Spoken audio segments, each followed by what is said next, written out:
है आपस में ही एक दूसरे से लेन देन करके एक दूसरे से संतुष्ट हो जाना।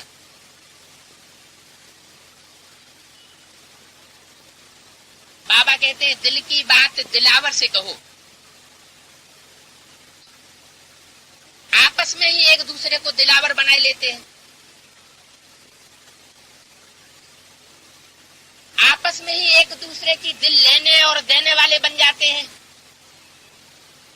अभी पीबी केस भी अपना अपना ग्रुप बना रहे हैं और आपस में ही देहधारियों से प्रभावित हो जा रहे हैं। अरे भाव गीता का श्लोक है ना, जो भगवान के पुजारी है, भगवान के फॉलोअर है, वो भगवान से प्राप्ति करते हैं। देवताओं के पुजारी देवताओं से प्राप्ति करते हैं। भूत प्रेतों के पुजारी भूत प्रेतों से प्राप्ति करते हैं। तो फर्स्ट क्लास प्राप्ति करनी चाहिए, सेकंड क्लास करनी चाहिए, या थर्ड क्लास भूत प्रेतों वाली करनी चाहिए है? ये तो देहधारी देवताएं ये सब देवभान में है, देवभानी सांडे बन जाते हैं कलयुग के अंत में आकर के। तो तुमको भी सांडा बनना पड़ेगा है? ये गीता को न मानने वाली आत्माएं हैं जो दूसरे दूसरे धर्म में कन्वर्ट होती हैं, सो हो रही है। गीता है देवी देवता सनातन धर्म का शास्त्र, कुरान है मुसलमानों का शास्त्र, बाइबल है क्रिश्चियंस का शास्त्र है। और बाबा ने कहा अंत में गीता के आधार पर ही सारी सर्विस होगी। आज में भी गीता के क्लैरिफिकेशन बताते थे ओम मंडली में, अंत में भी गीता के आधार पर सर्विस होगी। कोई तो ऐसे होंगे जिन्होंने अभी फैसला नहीं कर पाया होगा क्या सच्चा है क्या झूठा है। ये तो युद्ध है, लड़ाओ, सारी दुनिया दुश्मन बनेगी, लड़ते चले जाओ।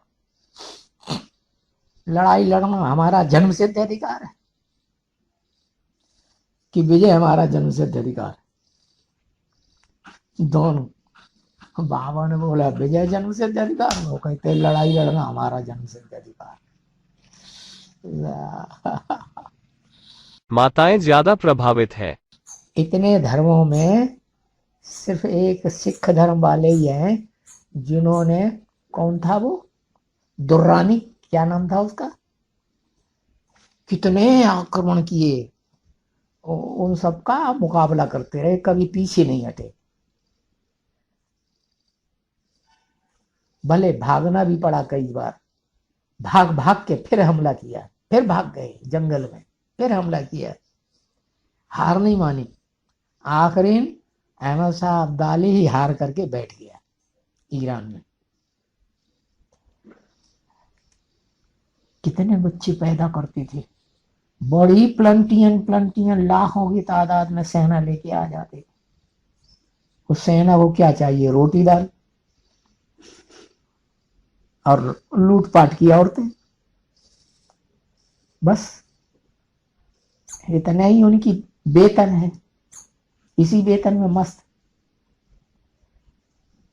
हाँ, मुसलमान कंट्रीज वहां कुछ खाने पीने को मिलता ही नहीं।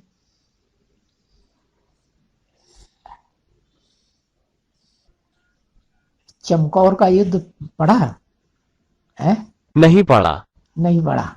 चमकौर का युद्ध बहुत प्रसिद्ध है। सिखों के 40 योद्धा गुरु गोविंद सिंह के साथ, और लाखों की तादाद में सेना। गुरु गोविंद सिंह बच के निकल गए को चीरते हुए। गुरु गोविंद सिंह भी 5 लोगों के साथ गए और पार निकल गए। है मते बच्चे मददे बाप। अपने अपने तरीके से ज्ञान का डिस्कशन करते हैं।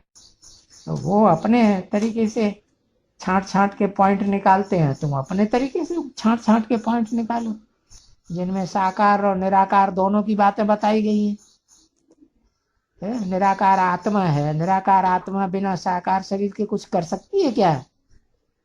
है? साकार शरीर के 5 तत्व भी चाहिए, और निराकार चैतन्य आत्मा भी चाहिए, जड़ भी चाहिए, चैतन्य भी चाहिए।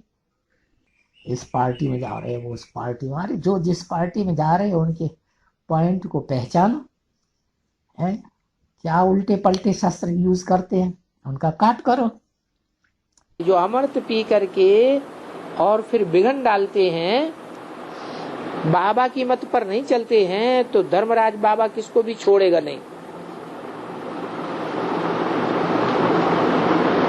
मत मिलती है तो उस पर चलना चाहिए ना।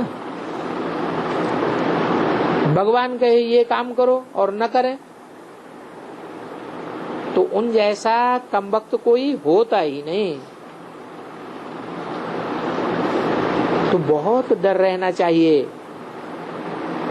उनको तो हर घड़ी याद करना चाहिए, कोई पाप कर्म न होने पावे। उल्टी सुल्टी बातें कोई सुनाए तो सुनना नहीं चाहिए। माया एकदम नाक से पकड़ करके योग नहीं लगाने देती।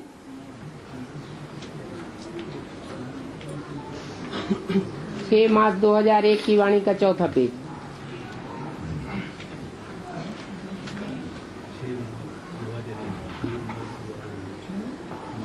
नाक से पकड़ करके योग नहीं लगाने देती, कान से नहीं पकड़ती है,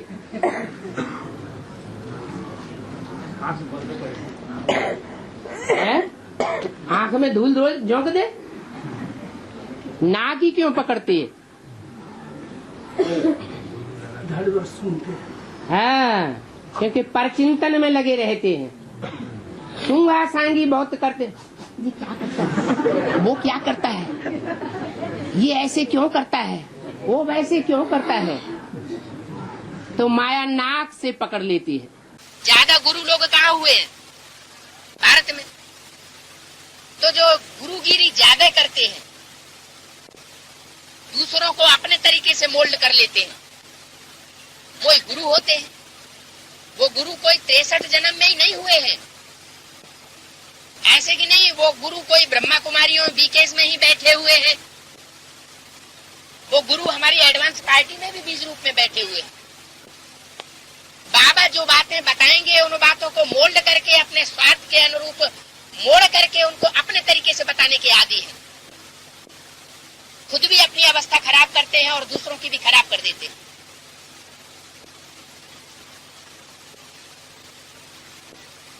खुद भी सत्यानाश करते हैं अपना और दूसरों की भी सत्यानाश कर देते हैं। जैसे बाबा कहते हैं कि गुरु लोग भोजन कैसे खाते हैं?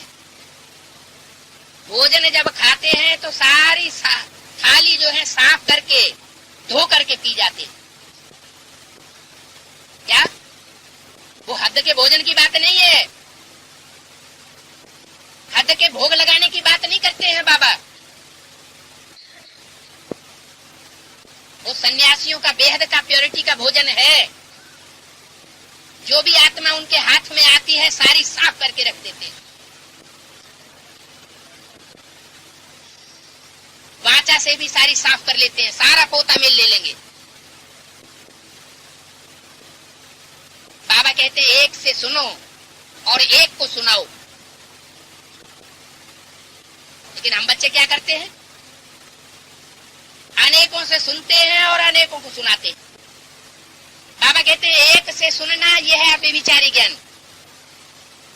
और अनेकों से सुनना यह है बेविचारी ज्ञान।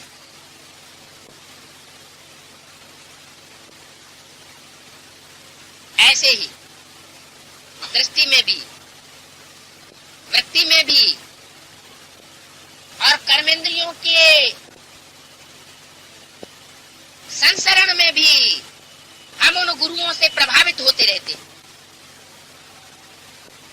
जिसका रिजल्ट ये निकलता है हमारी प्योरिटी की थाली सफा चट्ट हो जाती है। इसलिए उनका नाम रखा है बाबा ने हिरण्याकश्यप। क्या नाम रखा है? हिरण्य माने सोना, काश्य माने तेज, पा माने पीने वाले। जो सोने जैसी सच्ची सच्ची आत्माएं हैं उनके योग बल रूपी, लगाव रूपी, लगन रूपी जो काश्य है उस तेज को पीने वाले हैं, सारा ही पी जाते हैं। इसलिए उनका नाम रखा गया हिरण्याकश्यप। ऐसी ऐसी आत्माएं जो बाबा की बात को मोड़ करके और अपने तरीके से अपने स्वार्थ में लगाने वाली है, उनसे इस समय बच करके रहना बहुत जरूरी है। किसी से प्रभावित नहीं होना चाहिए। किसी भी मनुष्य गुरु से प्रभावित हुए माने उसकी प्रजा बन गई।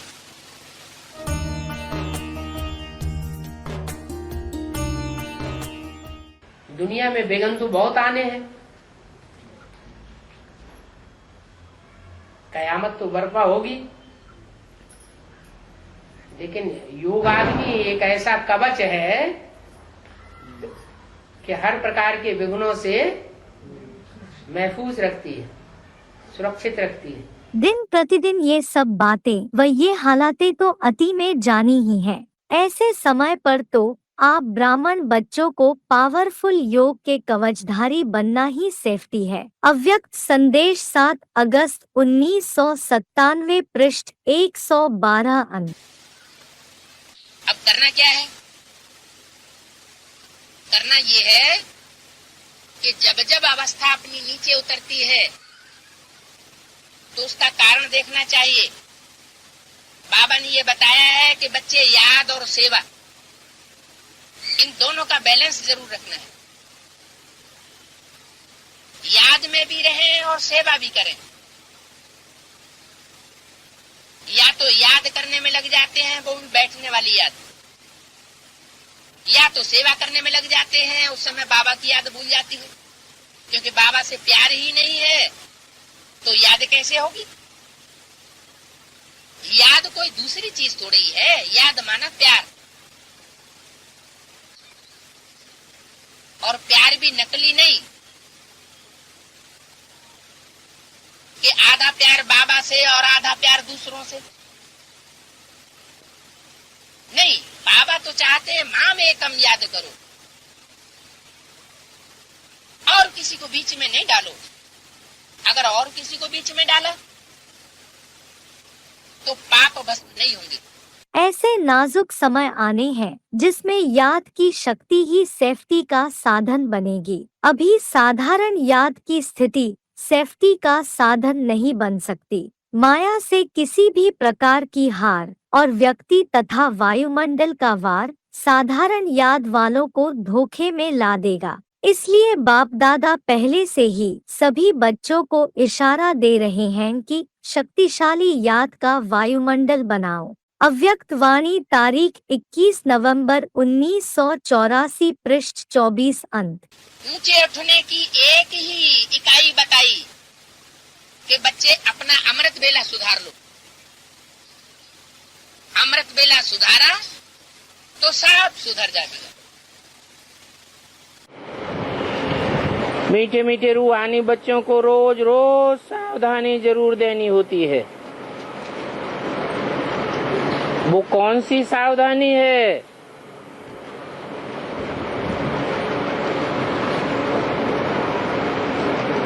पहली सावधानी है सेफ्टी इज फर्स्ट। और सेफ्टी काहे से है?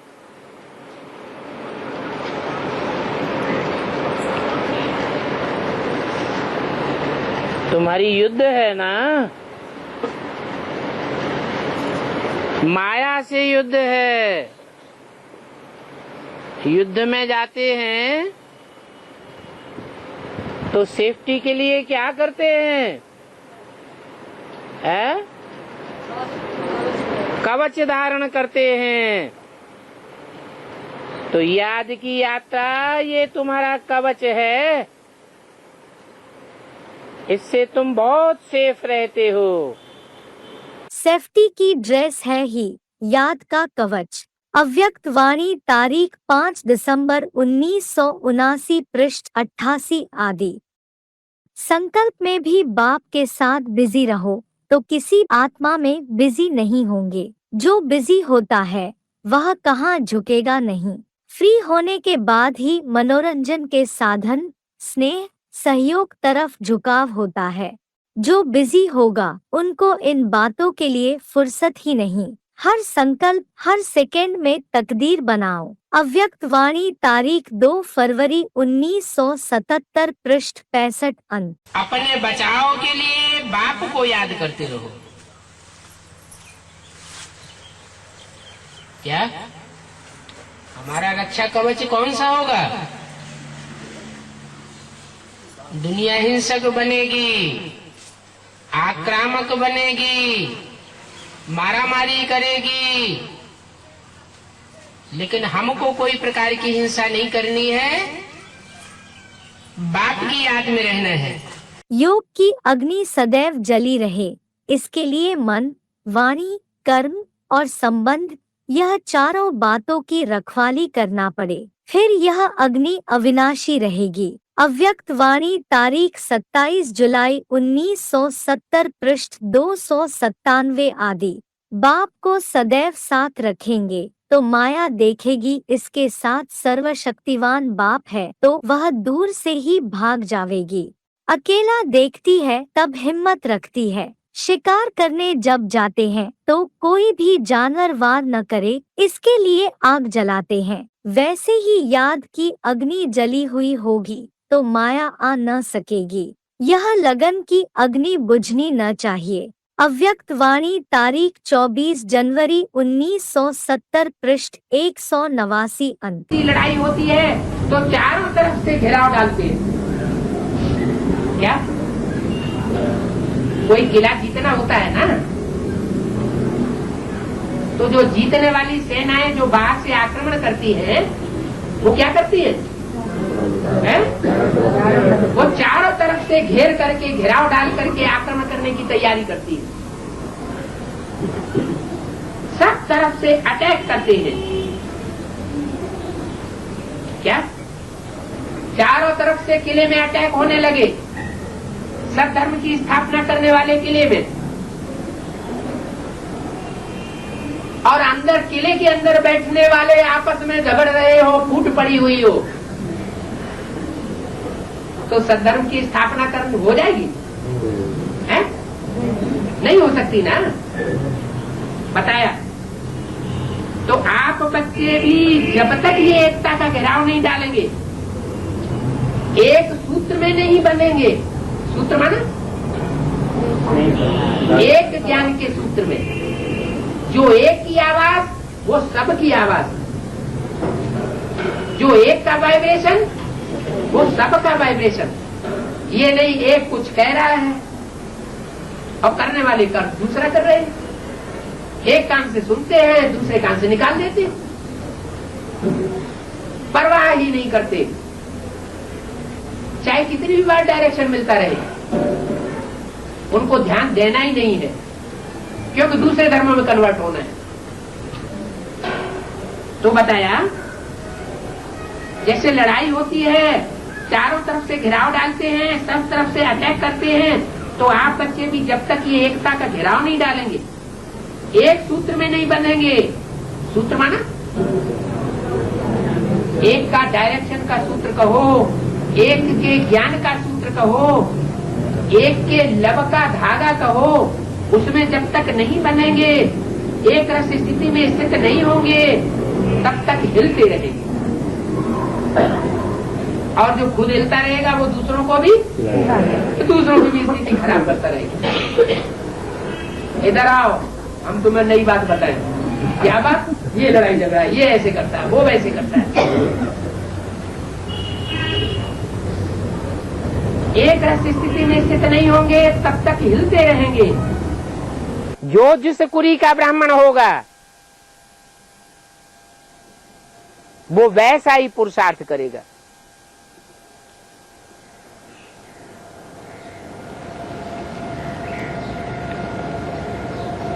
ऊंचे के ऊंची कुरी सूर्यवंशी का होगा तो एक बाप को फॉलो करेगा और कोई मनुष्य की मत की चपेट में आ न सके। जब व्रत लिया है कि एक बाप दूसरा ना कोई, तो फिर बुद्धि क्यों जाती है? यह व्रत लिया है क्या कि दूसरे से सुनेंगे, तुम्ही से सुनेंगे, तुम्ही से बोलेंगे, यह व्रत लिया है तो फिर दूसरी आत्माओं के तरफ चंचल वृत्ति से देखते ही क्यों हो, वह सुनते ही क्यों हो। जो बाप से सुना है वही बोलना है, फिर और शब्द व व्यर्थ बातें कैसे कर सकते हो। यह तो व्रत को तोड़ना हुआ ना। अव्यक्त वाणी, तारीख 6 अगस्त 1972, पृष्ठ 358 मध्य। पांडवों का किला ऐसा पावरफुल बन जाएगा जिसमें एक भी विकारी प्रवेश नहीं कर सकेगा। अभी तो विधर्मी आत्माएं घुस करके बैठती हैं। फिर ये ब्राह्मणों का संगठन ऐसा तैयार हो जाएगा जिसमें सबके चेहरे स्पष्ट दिखाई देंगे। ये कामन सत्संग नहीं है, ये ईश्वरीय सत्संग है।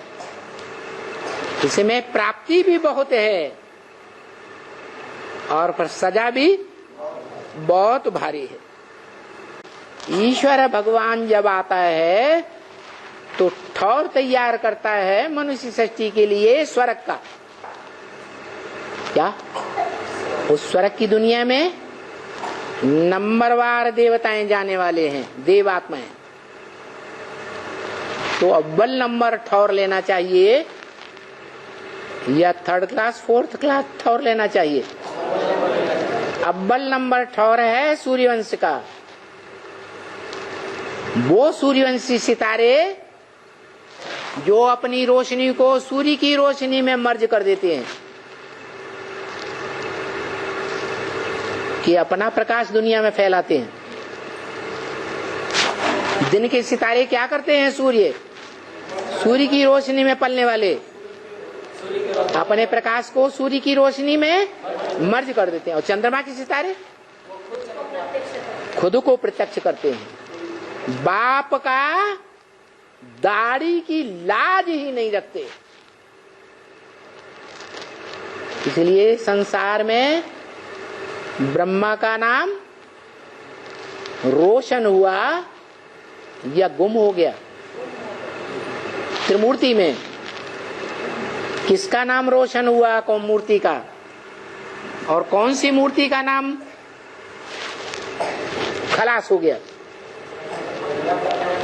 ब्रह्मा का नाम खलास और विष्णु और शंकर की मूर्ति का नाम रोशन हो गया। उनकी मूर्तियां बनाई जाती हैं, पूजी जाती हैं, उनके मंदिर भी बनते हैं, उनको लोग याद भी करते हैं। तो ये रूहानी यात्रा में विशेष ध्यान रखना है। क्या एक ऊंचे ते ऊंचे पाटधारी को पहचानना है और पहचान करके उसे याद करना है।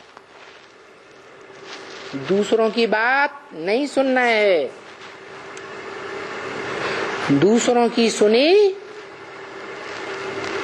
तो ज्ञान विचारी हो जाएगा और दूसरे धर्मों में कन्वर्ट होने की शूटिंग करा देगा। इसलिए नई दुनिया की राजधानी में अगर जीवन रहते रहते जाना है तो क्या गांठ बांध लेनी है कि एक से सुनना है, दूसरे किसी की बात सुनना ही नहीं। ओम शांति।